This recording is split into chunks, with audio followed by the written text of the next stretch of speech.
Bismillahirrahmanirrahim.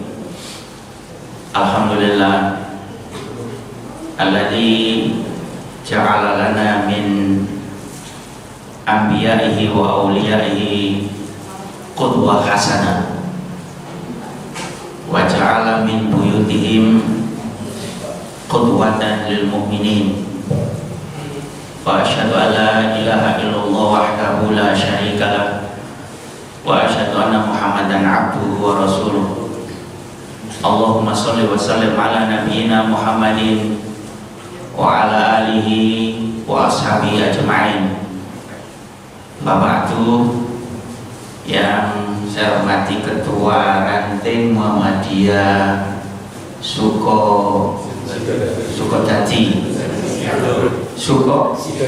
Sikodadi. Masih aman ya? Aman Sidoarjo. Ketua Takmir Masjid Al-Falah, Citra Harmoni. Yang saya hormati Bapak Ibu semuanya, jamaah Masjid Al-Falah Citra Harmoni yang saya hormati. Alhamdulillah, puji syukur kita panjatkan kehadirat Allah SWT untuk mengimbangi curahan dan limpahan nikmat yang diberikan kepada kita. Dan nikmat yang terindah adalah masih lekatnya ketakwaan kita kepada Allah SWT. Oleh karena itu, dengan syukur kita, mudah-mudahan Allah semakin memantapkan ketakwaan dan keimanan kita kepada Allah SWT.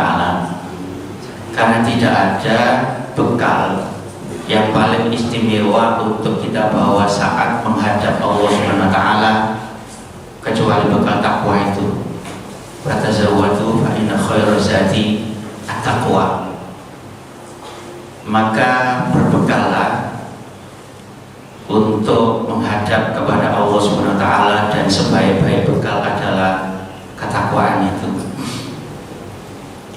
Saya tanya kepada jenengan semua, ketika kita sebagai hamba Allah belum melaksanakan kewajiban kita kepada Allah, itu ada rasa gelisah atau tidak? Mau dijawab sebelum.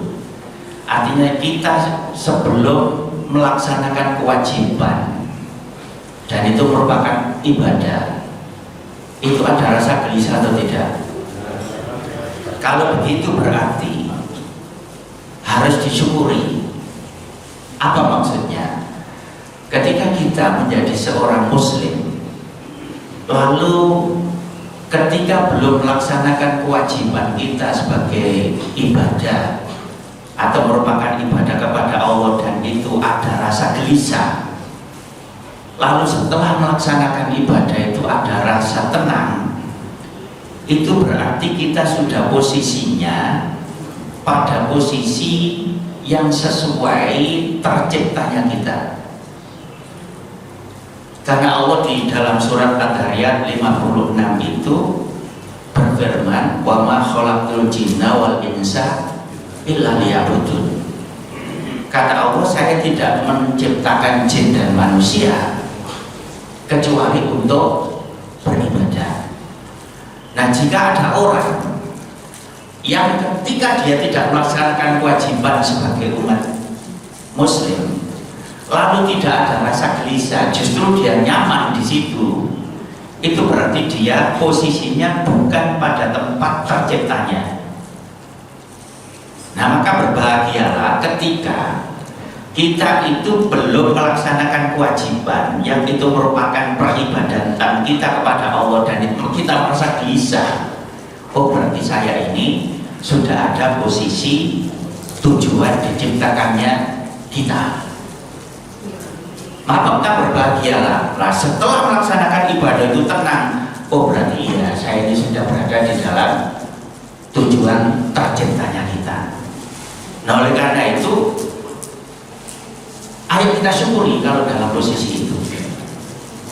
Nah, tapi celakalah ketika orang itu tidak melaksanakan kewajiban, tidak melaksanakan ibadah, kemudian merasa tenang. Berarti posisi dia itu posisi tidak pada tujuan terciptanya. Dan sekali lagi, tujuan Allah menciptakan kita itu adalah hanya untuk beribadah. Tapi jangan diginikan, jangan dipahami begini. Lah masa hidup ini tujuannya hanya sholat, puasa? Bukan. Ibadah itu adalah sangat komprehensif. Artinya semua aktivitas kalau itu tujuannya adalah menumbuhkan nilai keislaman, nilai ibadah, nilai mencari ridha Allah, berarti semuanya itu adalah ibadah. Apapun, apakah kita sholat ataukah kita hanya membuang sampah kecil di tengah jalan, membuang sesuatu yang nanti bisa mencederai orang, itu semuanya ibadah. Pendek kata, apapun aktivitas kita kalau memang tujuannya adalah untuk mencari ridho Allah dan apa yang kita lakukan itu bernilai Islam, itu adalah merupakan ibadah. Sehingga kalau kita pahami begitu, berarti oh kalau begitu ibadah itu tidak hanya sekedar sholat, tidak hanya sekedar puasa dan seterusnya. Semua aktivitas yang terpenting adalah mencari ridho Allah dan itu ada nilai keislamannya. Bapak Ibu yang dirahmati Allah, pagi ini kita akan bicara tentang bagaimana sih dan apa ketika Rasulullah SAW berhijrah dari Mekah ke Madinah itu apa sebenarnya. Hijrah itu jangan hanya dipahami tentang apa ya, dimensi fisik. Artinya bahwa hijrah itu berarti perpindahan dari satu tempat ke tempat yang lain. Tidak hanya itu, tapi hijrah itu yang paling urgent adalah perpindahan dari hal yang tidak baik kepada hal yang baik. Itu hijrah. Maka kemudian saat ini istilah hijrah itu masih populer, bahkan semakin populer ketika ada komunitas yang tadinya komunitas itu tidak baik kemudian menjadi baik.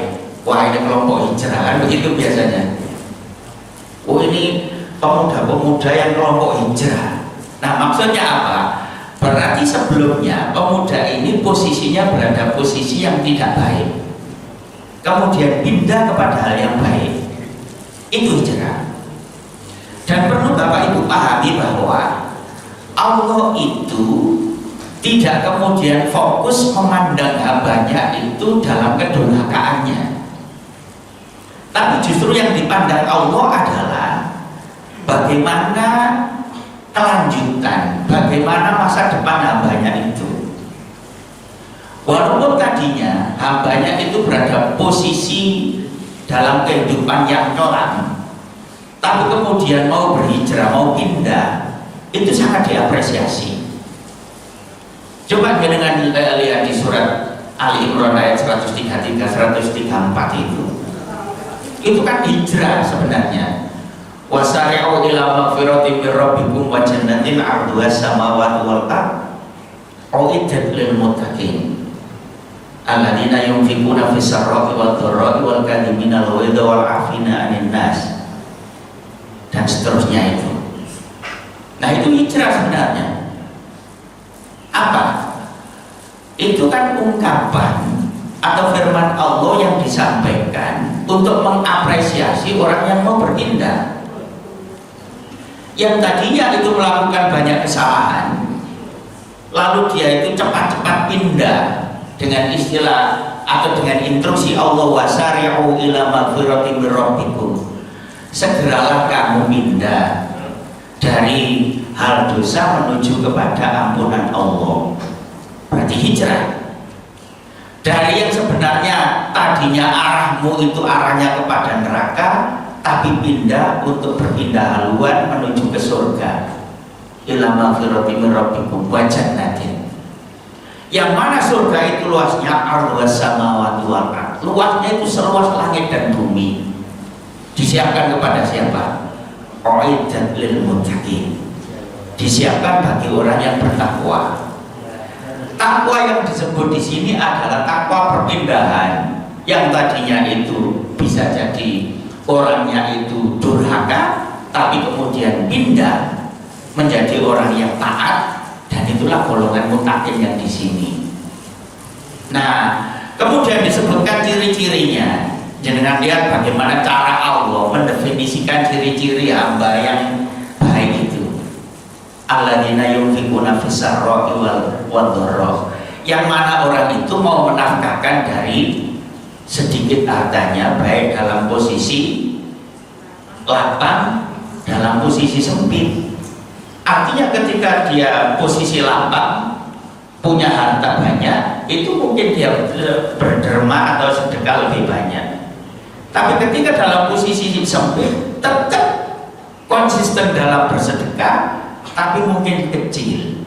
Dalam posisi sempit mungkin 2.000, 5.000, 10.000, tapi dalam posisi lapang bisa 100.000 dan sudah. Tapi karakter untuk tetap memperhatikan dimensi sosial melalui sedekah dan zakat itu tetap dilakukan. Apalagi kemudian wal kadhiminal ghaidha wal 'afina 'anil nas, dan dia itu tidak bersikap kasar terhadap orang dan gampang memaafkan orang. Nah, itu ciri-ciri orang yang bertakwa, ciri-ciri orang yang hijrah itu begitu. Jangan bayangkan pemuda yang belum hijrah itu sifatnya kasar, itu mengganggu orang. Kemudian kalau ada orang salah itu tidak memaafkan, tapi malah meso. Nah, tapi setelah dia hijrah itu luar biasa. Dia menjadi orang yang sopan. Dia menjadi orang yang bermanfaat bagi lingkungannya. Mohon maaf, walaupun kadang casingnya itu tidak mencerminkan orang baik, karena sudah terlanjur. Bisa jadi telinganya sini sudah berlubang, yang tadinya dipasang maralon itu, kemudian mungkin juga sudah banyak gambar di kulitnya. Itu bisa jadi itu.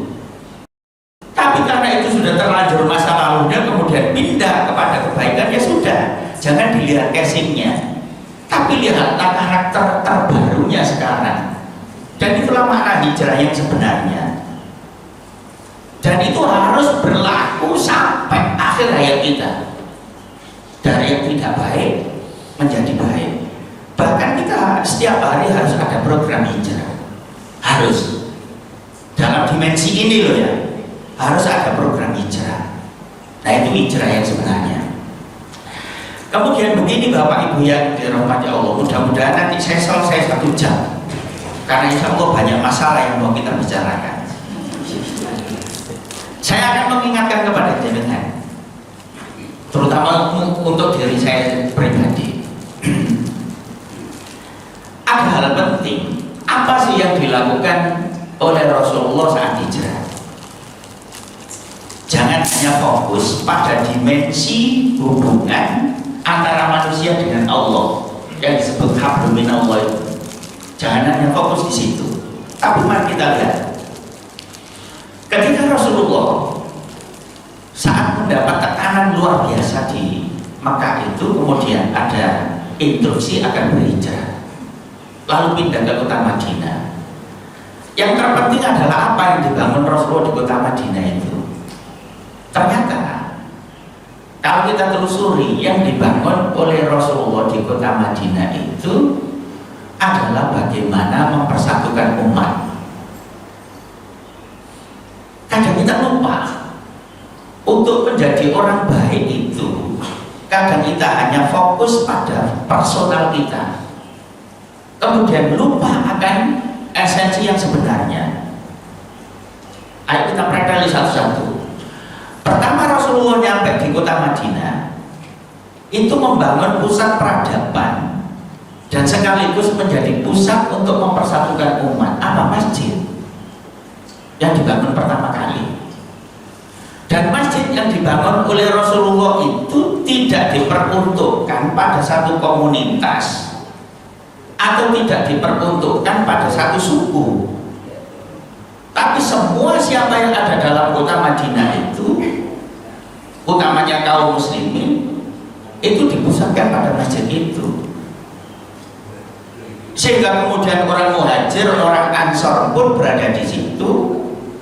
Ada dua kabilah yang besar di kota Madinah atau di Madinah itu adalah Aus dan Khazraj. Itu pun pusatnya di masjid itu. Pendek kata, masjid itu adalah tempat menghimpun dari berbagai suku manusia dan dihimpun dalam satu peradaban namanya keislaman untuk masjid itu. Dan itu yang dibangun oleh Rasulullah SAW. Sehingga kemudian begini, kalau kita sudah mampu membangun masjid dan ini adalah pusat peradaban, jangan sampai kita itu punya sifat melihat kanan kiri siapa yang masuk masjid ini termasuk golongan kita atau tidak, termasuk seorganisasi dengan kita atau tidak. Lepaskan itu semua.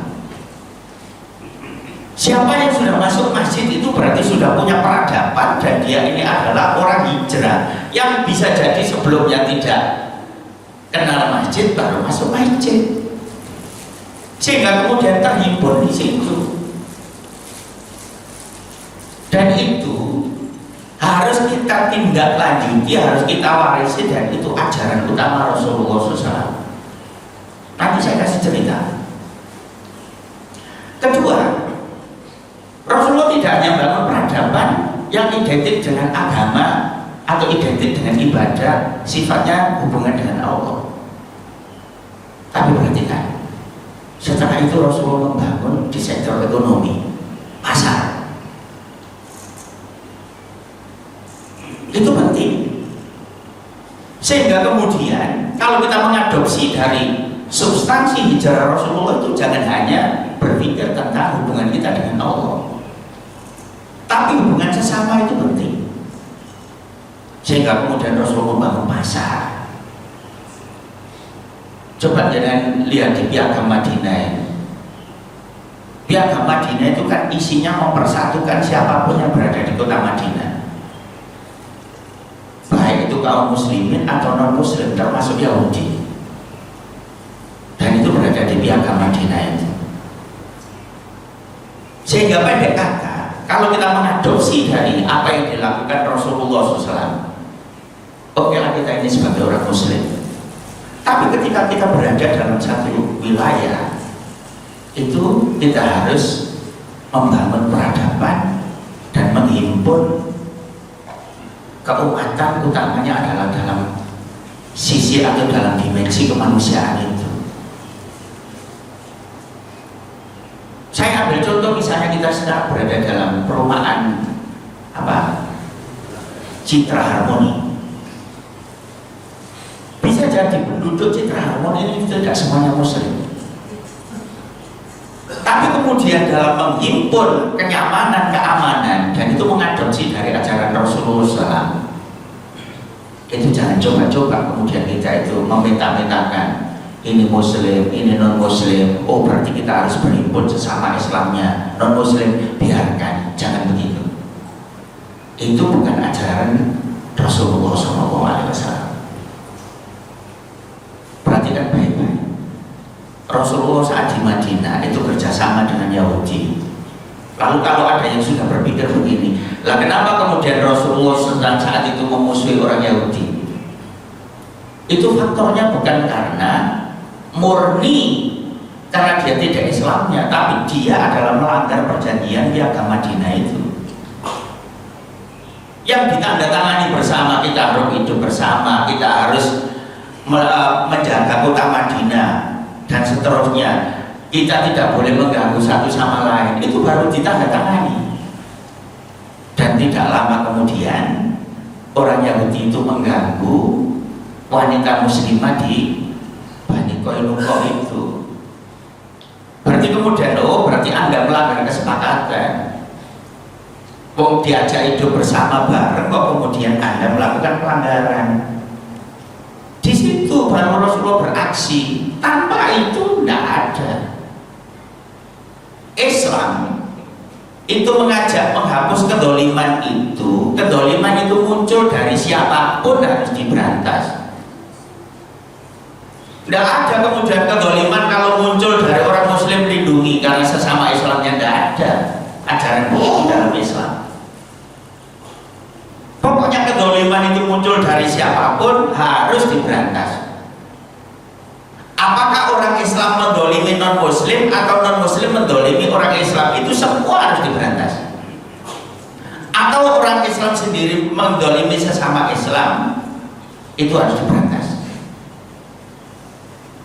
Jenengan masih ingat kan di zaman Umar bin Khattab ketika di satu tempat itu kaum muslimin mau membangun masjid, tapi tanah yang mau dibangun itu kan milik orang Yahudi. Lalu tidak izin terhadap pemiliknya. Istilahnya ini ditengarai nyerobot tanah orang. Nah, orang Yahudi ini sudah komplain, loh ini tanah saya, kenapa Anda bangun masjid? Lalu saat itu tidak selesai, maka kemudian pemilik tanah yang itu adalah orang Yahudi ini datang ke Umar bin Khattab lapor, karena Umar bin Khattab sebagai Amirul Mukminin. Ketika pemilik tanah ini bertemu dengan Umar bin Khattab, ditanya ada apa? Ini saya Yahudi, tapi ada kaum muslimin membangun masjid dan menggunakan tanah saya, tidak dibeli dan juga tidak izin dengan saya. Umar bin Khattab tegas, tidak perlu banyak bicara, langsung Umar bin Khattab menyuruh sahabat yang lain mengambilkan tulang, dan tulang itu digaris pakai pedang, kirim ke sana. Dikirim, lalu para sahabat yang berada di tempat yang mau bangun masjid itu tahu, ini Umar bin Khattab marah ini, karena tulang ini digaris pakai pedang, berarti kita salah. Maka apa yang terjadi? Tidak jadi membangun masjid di situ dan minta maaf kepada pemiliknya, yaitu orang Yahudi itu. Dengan bijaknya Umar bin Khattab itu, orang Yahudi itu merasa, oh ternyata ajaran Islam itu tidak mau merugikan siapapun walaupun agamanya berbeda. Apa yang terjadi? Karena menyadari orang Yahudi bahwa Islam itu rahmatan lil alamin, itu tidak mau menyakiti orang, maka kemudian tanah yang tadinya dikomplain karena diserobot itu diserahkan kepada kaum muslimin. Oh ternyata orang Islam itu benar, sebenarnya ajaran Islam itu benar, tidak boleh dolim. Coba. Dan kapan itu terjadi? Ya setelah hijrah itu. Nah, oleh karena dari pelajaran hijrah itu penting, harus kita terapkan dalam kehidupan kita.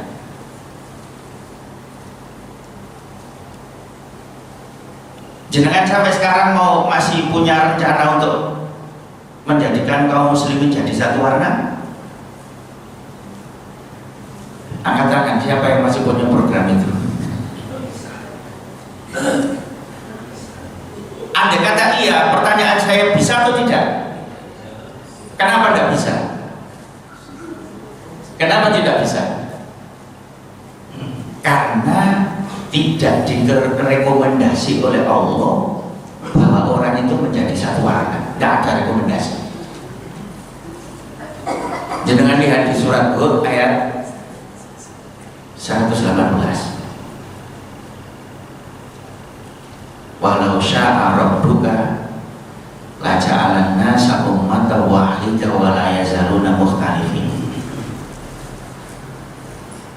Andai kata Allah itu berkehendak, itu Allah mampu menjadikan orang itu jadi satu warna, mampu.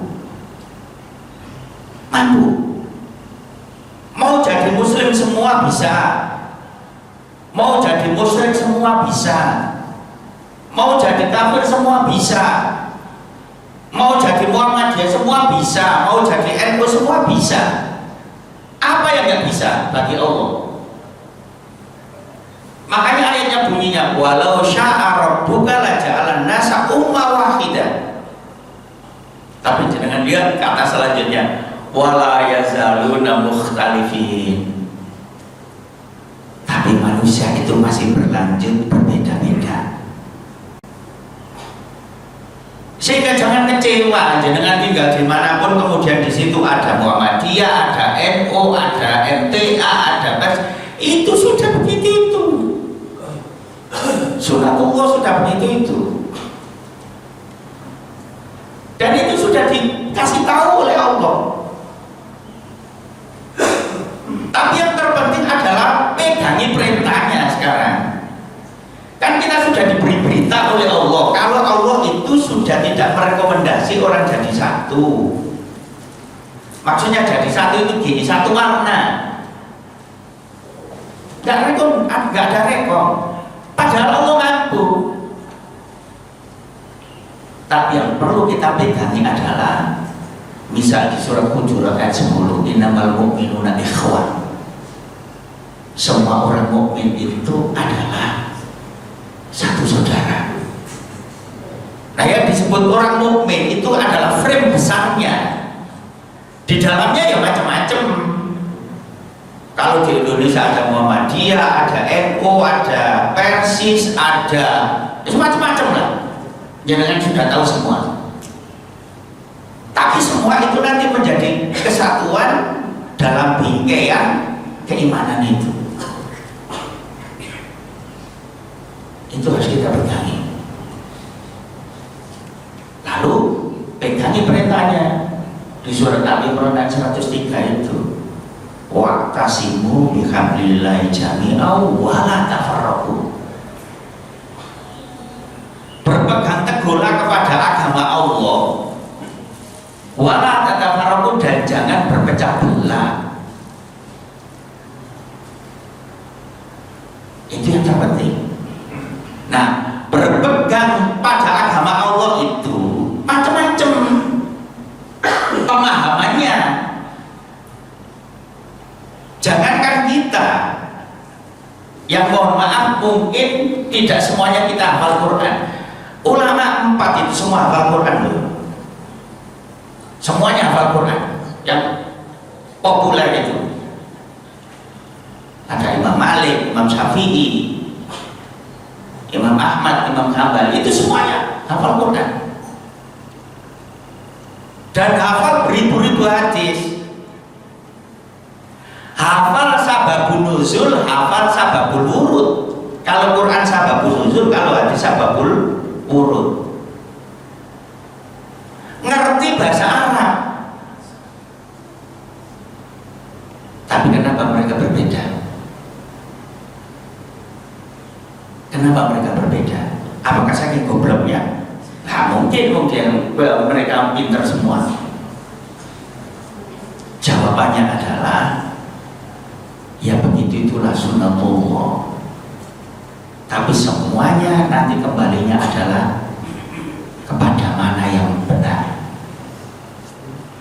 Sehingga kalau jenengan baca statement atau closing statement 4 mazhab itu, walaupun narasinya berbeda-beda, tapi maknanya sama. Ibaratnya terjemah umumnya begini. Ini pendapat saya. Kalau pendapat saya itu nanti berbeda dengan Quran dan hadis, ambillah pendapat yang lebih pas dengan Quran dan hadis. Padahal itu orang pintar semua ya. Lah kenapa kita yang nggak begitu pintar seperti mereka kok kemudian, wes kalau nggak begini, nggak, kalau nggak ini enggak. Kenapa? Dan itu bukan ngadopsi dari ajaran Rasulullah SAW. Jangan lihat bagaimana cara Rasulullah menyikapi sahabat yang berbeda. Lah gak kayak kita. Tapi jangan begini, ya Pantesan itu Nabi tahu, nah kita gimana? Loh, ya sikap itu yang harus kita ikuti. Coba jangan lihat kejadiannya. Zaman Nabi itu Nabi pernah punya dua instruksi dalam satu masalah, yaitu masalah sholat. Instruksi pertama, Nabi mengatakan afdhalus sholati fi waqtiha. Melaksanakan sholat yang lebih utama adalah dilaksanakan tepat pada waktunya. Nah, kemudian ketika Rasulullah SAW itu mengirim sekelompok ekspedisi pasukan, lalu ada instruksi kedua, apa? La tusolliyanal asra, la tusolliyan ahadukum al asra illa fi Bani Quraidah. Kalian jangan sholat asar kecuali kalau sampai di Bani Quraidah. Muncul dua pemahaman dari sahabat itu. Ada yang bilang begini, enggak, kita harus sholat tepat pada waktunya, maka kita sholat sekarang. Yang kedua, enggak, ini pesan Nabi, kita nggak boleh sholat asar kecuali di Bani Quraidah, maka kita harus cepat-cepat dan nanti sampai di Bani Quraidah itu masih ada waktu sholat asar. Coba, bagaimana Rasulullah menyikapinya? Apakah kemudian Rasulullah marah-marah? Ya biasa saja, ya siap, memang begitu. Kasus lain, Rasulullah kan mengajarkan kalau mau sholat itu harus toharo, bersuci. Dan bersuci yang paling utama adalah pakai air yang suci dan menyucikan. Kalau enggak, tayamum lah. Nah, kasus begini, ketika orang-orang ini mau sholat tidak ada air, maka tayamum. Nah, waktu sholat itu masih, lalu melanjutkan perjalanan lagi, itu ketemu air, maka muncul dua kubu. Yang satu, yang separuh begini, sudah, kita sudah sholat, nggak usah mengulangi sholat lagi. Oh enggak, ini ada air dan ini waktu sholat masih ada, kita harus mengambil yang lebih utama. Apa? Kita ulangi sholat lagi, berwudu. Itu Rasulullah masih hidup juga. Lalu apa yang terjadi? Lapor kepada Rasulullah SAW, ya Rasul, ini ada masalah di kami. Apa? Tadi kami sudah sholat dengan tayamum.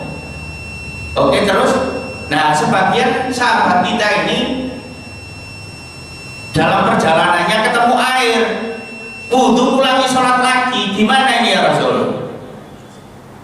Kita lagi, kamu tuh salah, yang benar kan enggak? Laki-laki itu tau kita gayanya. Nah, bagaimana cara Rasul menyikapi? Sudah, yang enggak mengulangi sholat, asabtum sunnah, kamu pas mengikuti sunnah. Yang mengulangi sholat, lakal ajron.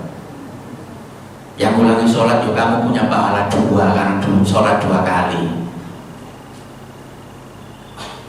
Perhatikan baik-baik bagaimana cara Rasulullah menyikapi perbedaan. Kan kedua-duanya itu muaranya mencari ridho Allah, kan nggak ada yang nyimpang selain Allah kan.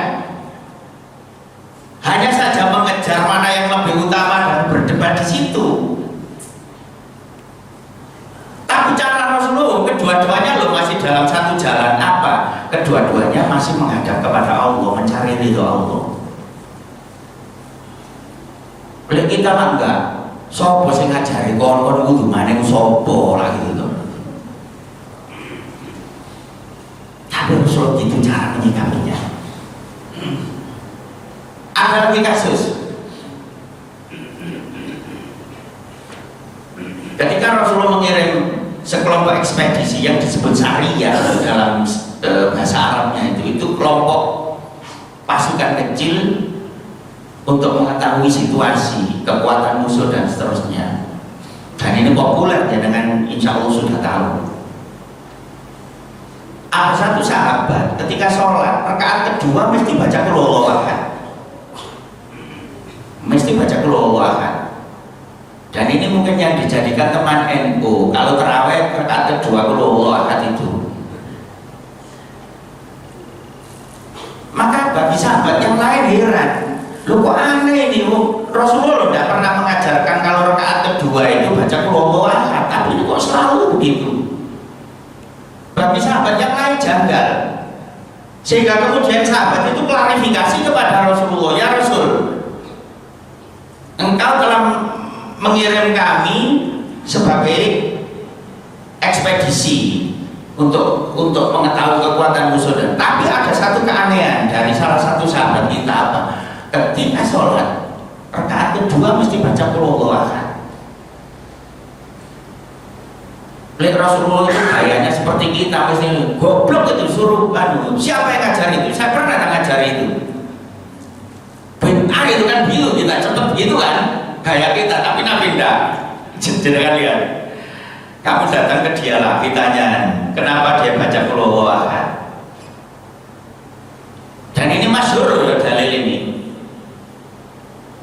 Maka kemudian sahabat yang lainnya klarifikasi kembali, apa yang kamu lakukan itu sudah kami laporkan kepada Rasulullah, dan kami diminta untuk tanya kamu lagi, kenapa kamu kalau sholat sunnah ini kok rakaat kedua mesti qul huwallahu ahad?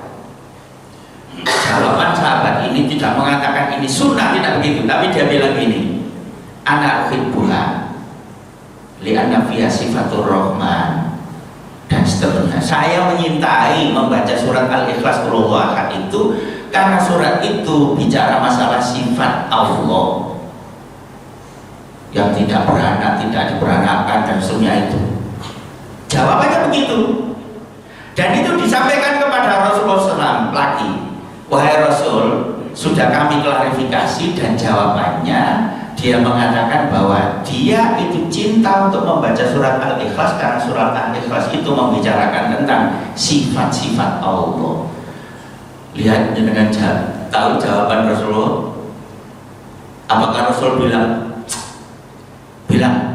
saya nggak pernah mengajarkan itu? Nah, tapi Rasulullah langsung bilang, qul lahu annallaha yuhibbu. Kasih tahu dia lagi bahwa Allah juga menyintai dia. Coba, apa pelajaran terpentingnya?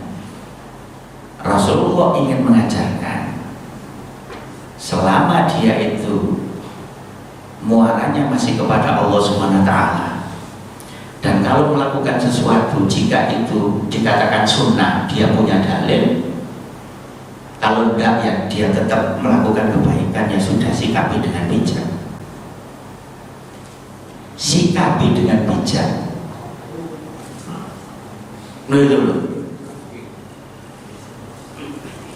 Dan itulah yang dibangun oleh Rasulullah, cara itu ketika hijrah ke Madinah itu menyatukan umat itu begitu.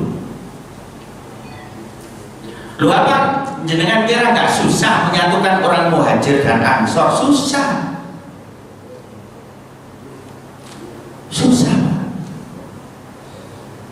Dan pernah lo terjadi pada satu saat ada kejadian, itu tahun ke-5 Hijrah. Itu terjadi apa ya, kalau kegaduhan, kalau bahasa saya kegaduhan kecil, yaitu pas saat Rasulullah menghadapi Bani Mustalik. Nah, di situ ada 2 orang antara Ansor dan Muhajir ini melakukan kegaduhan. Salah satunya menendang temannya. Lalu yang Ansor bilang, ayo Ansor, wahai orang-orang Ansor, dukung saya, ini ada masalah. Yang Muhajir pun bilang, ayo Muhajirin, teriak begitu. Ibaratnya dukung kami, ini ada masalah. Karena kan muncul perpecahan kan ini. Lalu hal itu didengar oleh Rasulullah SAW, dan Rasulullah tanya, apa yang terjadi itu? Sahabat yang lain bilang, ini ya Rasul, tadi itu salah satunya nendang temannya, kemudian marah-marah dan mau berkelahi. Jangan lihat instruksi Rasulullah SAW, da'uha fa innaha muntina. Tinggalkan model seperti itu model-model busuk, itu model jelek itu. Kenapa kok Anda mau bertengkar masalah begitu saja? Coba. Dan hadis ini sahih. Jadi Rasul bilang jauh fa inna mumtina. Lo kadang sekarang mohon maaf ya kita sekarang itu beda pakaian antara pendek dan tidak pendek bertengkar. La haula wala quwata illa billah. Terus yang mirip-mirip Nabi itu sebelah mananya? Dan kedua-duanya kan punya dalil juga. Kenapa? Mohon maaf, kadang antara kunut dan kunut bertengkar. Kenapa? Ya sudahlah, kedua-duanya punya dalil. Loh itu loh, pelajaran dari hijrah itu begitu. Lalu kalau saya ditanya lah, kenapa Ustaz sekarang kok punya masjid sendiri-sendiri? Ada masjid ini, ada masjid itu. Jawaban saya sederhana. Itu memfasilitasi orang yang punya keyakinan biar bisa khusyuk ibadahnya. Sama lek sholat begini lah kok soal gak khusyuk kan? Khusyuk enokene ya wes sholat di sini. Yang teman kita mungkin kalau ikut sholat dengan kita tidak khusyuk, khusyuknya di masjid sana. Biarkan sholat di sana beres. Kedua-duanya kan jadi sholat toh. Kedua-duanya sholat loh. Kenapa kita permasalahkan?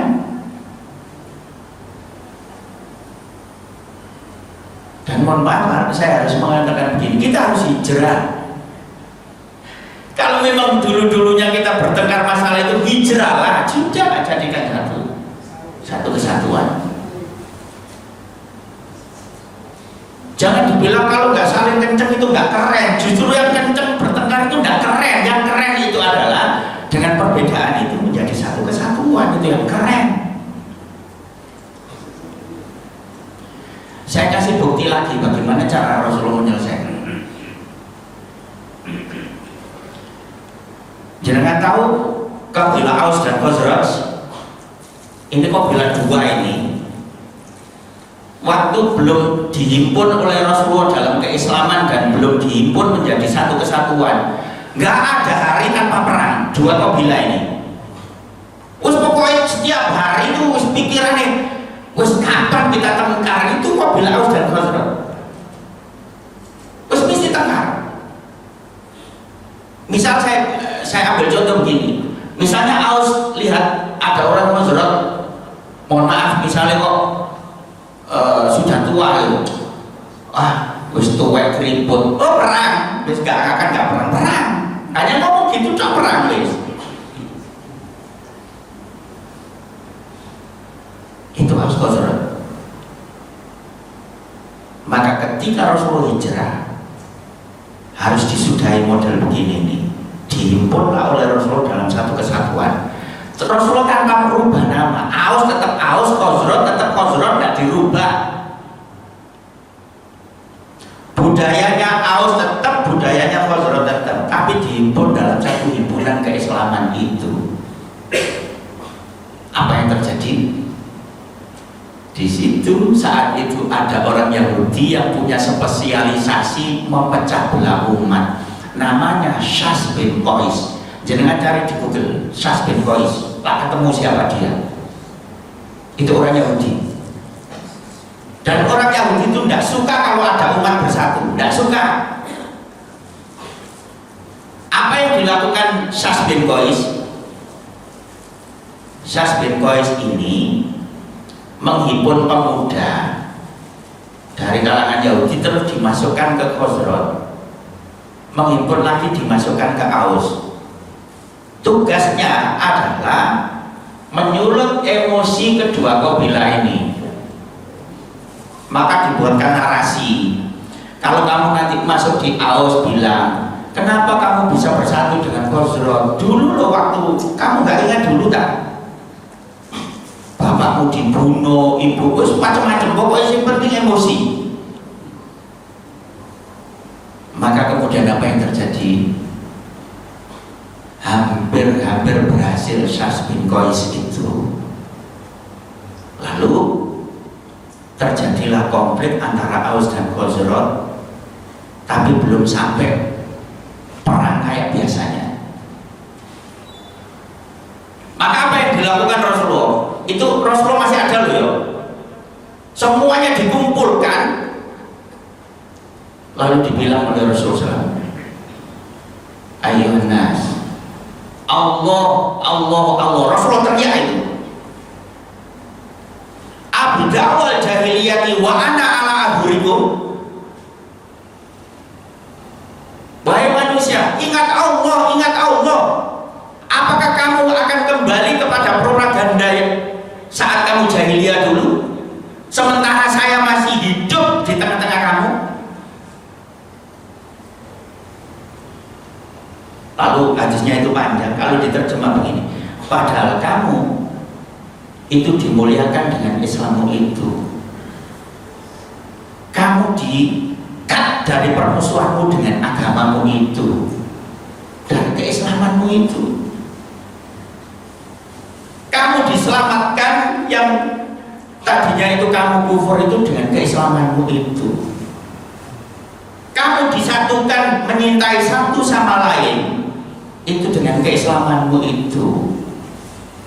Kok bisa-bisanya kamu mau bertengkar kembali sementara saya masih hidup di tengah-tengah kamu?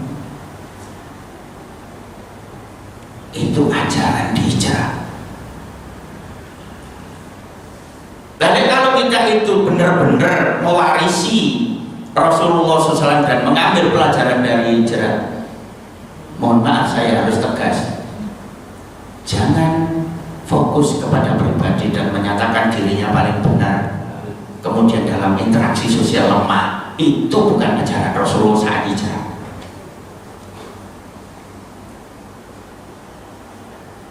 Kita memegangi keyakinan dalam rangka at-tasabbuq bil khairat, berlomba-lomba dalam kebaikan, monggo. Tapi untuk kesatuan umat, menyatukan umat dengan siapapun itu wajib. Sudahlah urusan nanti menilai siapa yang ini serahkan kepada Allah. Sehingga di panitia itu malaikat sama nojalo jadi panitia. Yang parah sekarang kan kita itu jadi panitia. Ini dosa nggak cocok, neraka, ini surga. Itu tugasnya malaikat, bukan kita, guys. Kenapa kita ikut jadi panitia juga? Nggak cocok. Itu serahkan untuk panitianya malaikat sana. Dan itulah ajaran-ajaran. Ada yang sudah berpikir begini, lalu bagaimana Ustaz? Apakah yang jenengan terangkan itu tidak kontradiksi dengan masalah pesan-pesan kita tidak boleh berkawan dengan orang yang tidak baik? Lalu ada yang hafal misalnya hadis gini, la tusahib illa mu'minan wa la ya'kulu ta'amaka illa muttaqi. Itu seperti di Abu Dawud nomor 4832 kalau di Abu Dawud. Kalau di Tirmidzi itu 2000 sekian hadisnya. Itu kalau kita terjemahkan begini, jangan berteman kecuali dengan orang mukmin, misalnya begitu. Nah, jangan diterjemah mentah-mentah, kemudian tidak mau berinteraksi sosial. Jangan lihat kata-katanya, kan la tusahib. Apa sih namanya musahabah itu? Musahabah itu adalah orang yang selalu mengikuti yang lainnya sampai kepada karakternya. Itu musahabah. Makanya orang yang beriman kepada Rasulullah, mengikuti apa yang diajarkan Rasulullah dan hidup bersama Rasulullah, itu namanya sahabat. Walaupun hidup dengan Rasulullah tapi tidak beriman kepada Nabi, tidak mengikuti ajaran Nabi, bukan sahabat namanya.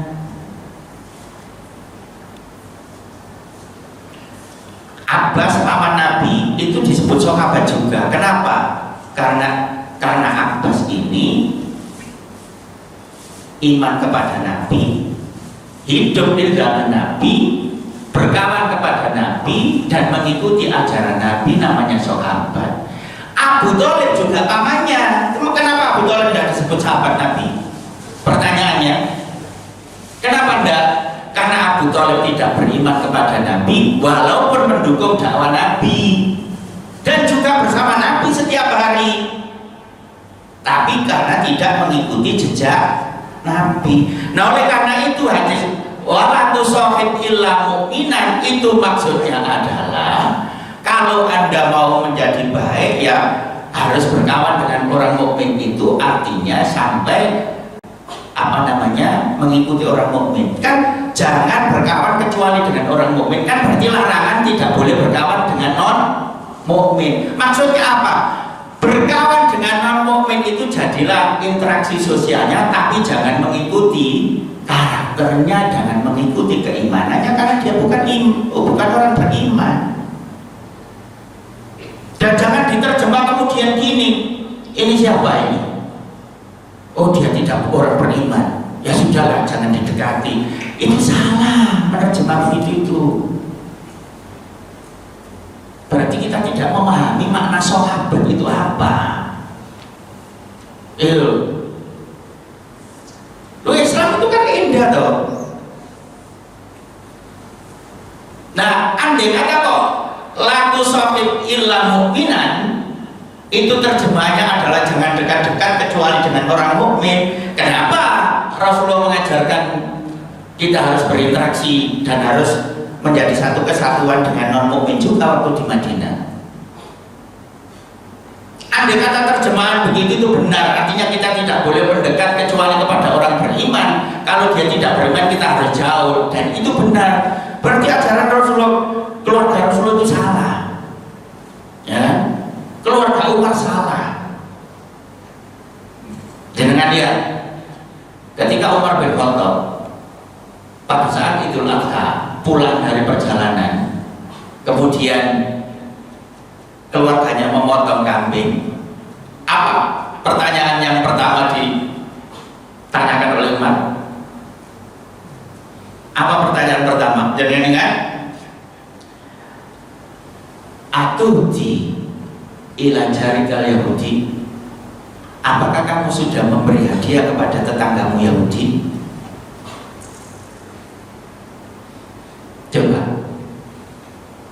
Nah, andai kata-kata laku sohib ila mu'minan itu nggak boleh mendekati kecuali orang beriman, berarti Umar salah.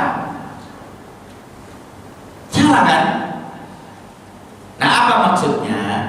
Hadis itu memberi peringatan kepada kita, kalau nanti berteman itu harus dengan orang baik. Maksudnya ketika kita ikut karakternya. Tapi kalau berinteraksi sosial, hanya interaksi sosial untuk menyambung silaturahim karena dia adalah sesama manusia, itu tidak masalah walaupun dia tidak beriman. Karena kalau tidak begitu nanti terjadi kontradiksi dengan dalil-dalil lain. Lah misalnya kalau hadis itu jenengan terjemah begitu, nanti kan orang itu saling kejar-kejaran. Berarti apa? Jenengan memegangi saya tidak boleh berteman kecuali dengan orang beriman. Orang yang imannya lemah pun begitu, saya harus berteman dengan orang yang imannya kuat. Sementara jenengan dinilai orang yang jenengan itu imannya kuat, terus orang yang imannya lemah ini kejar sampean. Saya menilai, oh ini orangnya nggak beriman, nah jadi kejar-kejaran begini, saling menghindar kan? Paham yang saya maksud? Nah maka jangan begitu cara menerjemah dalil-dalil itu. Terus saya ambil contoh saja.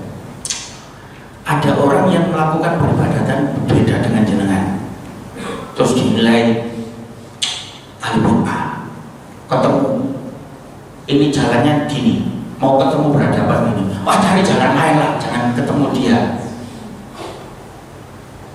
Subhanallah, jangan melakukan itu.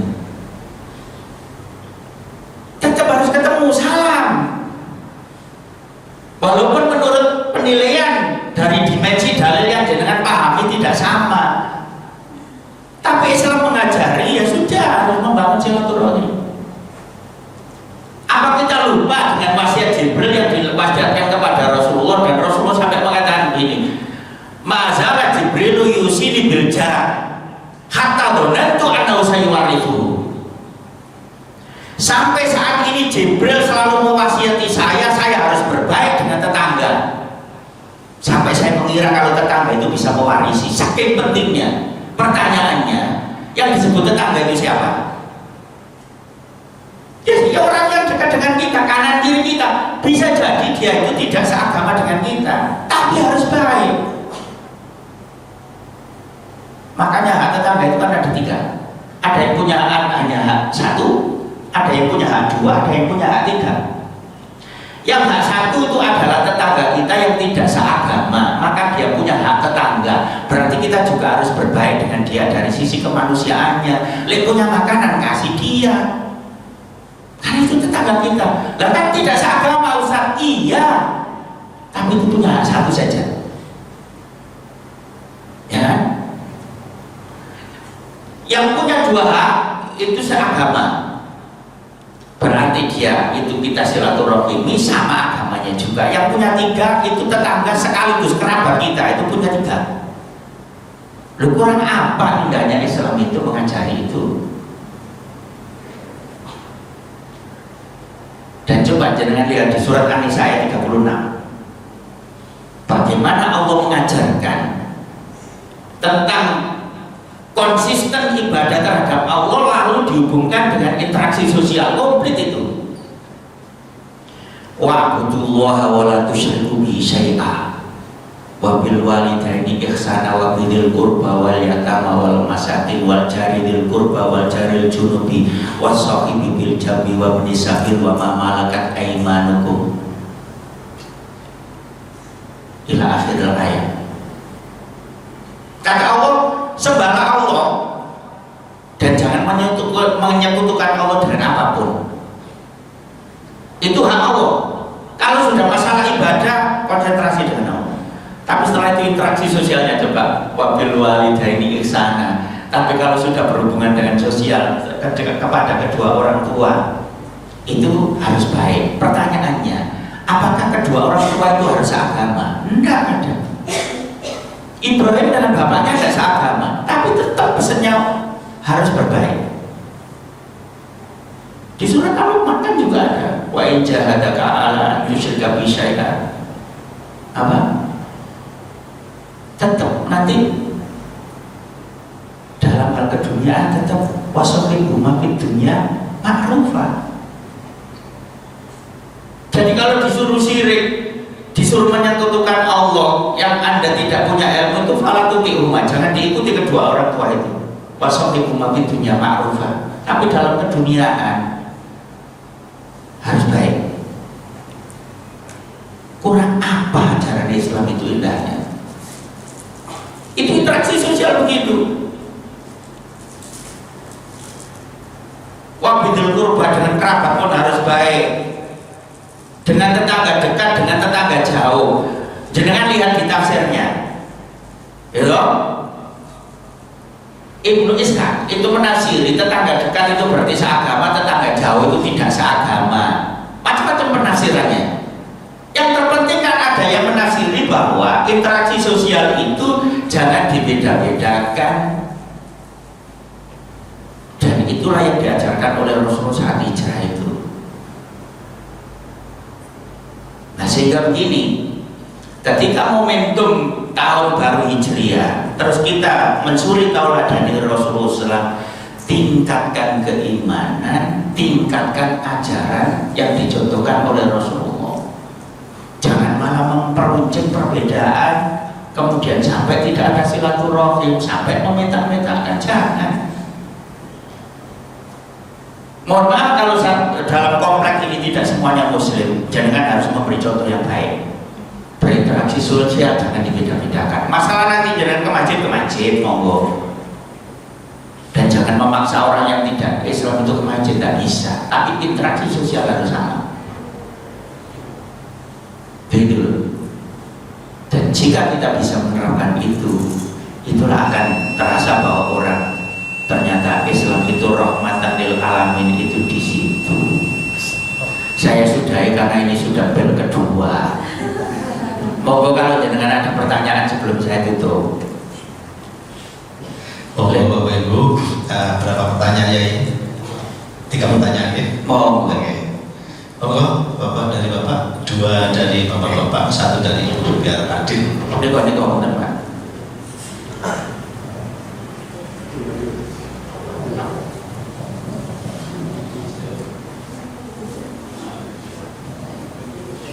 Assalamualaikum warahmatullahi wabarakatuh. Waalaikumsalam. Bagaimana batas-batas kita berhormat kepada tetangga yang mengalami kematian sedangkan tetangga itu adalah non-muslim? Assalamualaikum warahmatullahi wabarakatuh. Karena itu tetangga kan punya hak ya. Maka kita silaturahmi untuk ikut berbelasungkawa. Setelah itu sudah, kalau tetangga itu karena non muslim punya ritual berbeda dengan kita ya sudah, dan tidak perlu diganggu. Sudah cukup begitu saja. Jadi tetap kita punya tetangga itu punya hak dengan kita, berarti kita silaturahim untuk mengucapkan ikut belasungkawa, pesan sabar, gitu kan? Itu. Nah kemudian setelah itu kan berikutnya kan mungkin ada ritual macam-macam, ya sudah kita nggak ikut, nggak masalah. Tapi jangan menyakiti hatinya. Misal saya itu contoh, dia punya banyak tamu, misal ya, terus kemudian nanti mungkin parkir apa, nah jangan kasih kasih tempat. Oh dia monggo itu sudah bagus, jangan di sini, jangan kami berbeda agamanya, enggak, jangan begitu. Nah itu di situ. Sehingga jenengan tidak perlu ikut di masalah sudah masalah ritual keagamaannya, tidak perlu itu, dan jangan memunculkan kata-kata yang nanti menyakiti hatinya. Nah itu di situ. Nggih. Niki Pak tengah jen terkait dengan Iran. Negara Iran. Oh Iran. Notabene Syiah. Mohon penjelasan. Gini, mohon maaf kalau nanti jawaban saya kadang tidak sesuai dengan pikiran jenengan. Jadi masalah Iran dengan Israel ini, kalau saya melihatnya itu ya karena balas membalas, itu saja. Bukan karena Iran itu masalah hubungannya dengan Palestina kalau saya melihatnya. Ya karena Israel itu ngebom Iran, terus kesempatan Iran boleh gitu. Akhirnya Iran melawan Israel. Nah gimana kita ya delok wae kondisi menang wae. Jadi bagi saya itu tidak ada hubungannya kalau Iran itu mendukung Palestina karena selama ini Israel nyerang Palestina. Kalau saya melihatnya ke sana, itu faktor hubungan keduanya saja. Itu ya sekarang kita lihat lebih canggih senjatanya yang mana, begitu saja. Kami yang kuat ya. Alhamdulillah Bapak Ibu semua, kajian pada spesial pada Ahad kelima ini sebenarnya banyak sekali yang mau ditanyakan Bapak. Barangkali mudah-mudahan bisa ketemu kembali bisa nanti saya jualkan kembali. Bapak Ibu yang berbahagia, mudah-mudahan apa yang telah disampaikan oleh beliau tadi bermanfaat buat kita semua, dapat meningkatkan iman dan takwa kita dan memberikan nilai pahala dan mendapatkan ridho dari Allah Subhanahu wa taala. Dan marilah kajian ini kita tutup dengan doa kafaratul majlis. Subhanallahumma wa bihamdika asyhadu an la ilaha illa anta astaghfiruka wa atubu ilaik. Assalamualaikum warahmatullahi wabarakatuh. Oke, apa yang saya sampaikan mudah-mudahan ada manfaatnya. Allah selalu memberi kemudahan kita, menerima amal soleh kita dan mengampuni segala dosa kita. Dan Allah mudah-mudahan selalu memberi petunjuk kepada kita. Nasrullah wa atuqarib wa basyirul mu'minin. Wassalamualaikum warahmatullahi wabarakatuh.